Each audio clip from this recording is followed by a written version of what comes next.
Dikarenakan belum adanya kejelasan dari pihak BPN Sumsel terkait pembatalan 5 sertifikat tanah miliknya seluas lebih kurang 8.000 meter persegi atau hampir 1 hektar di Jalan Tanjung Harapan, Jayusman Hambali mengajukan somasi pembatalan 5 sertifikatnya ke pihak Kanwil BPN Sumsel. Somasi pembatalan 5 sertifikat tanah milik Jayusman Hambali ini dilakukan oleh tim kuasa hukumnya ke Kanwil BPN Sumsel karena sejak tahun 2020 pihak Kanwil BPN Sumsel belum memberikan kejelasan terkait pengajuan pembatalan 5 sertifikat tanah seluas lebih kurang 8.000 meter persegi di Tanjung Harapan.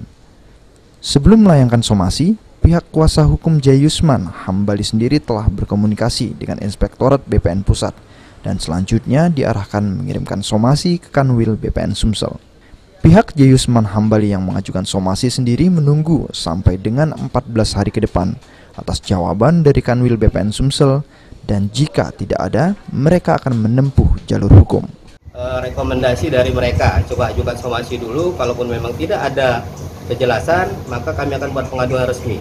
Dan itu juga kami duga, kami juga sembari lagi mengumpulkan bukti-bukti dan keterangan saksi yang berkaitan adanya dugaan pihak-pihak lain yang coba mengintervensi Pak BPN agar menunda atau tidak mau mengeluarkan SK pembatalan itu.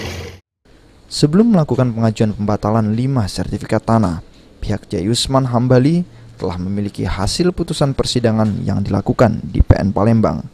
Atas somasi ini, pihak Kanwil BPN Sumsel sendiri belum memberikan jawaban apapun.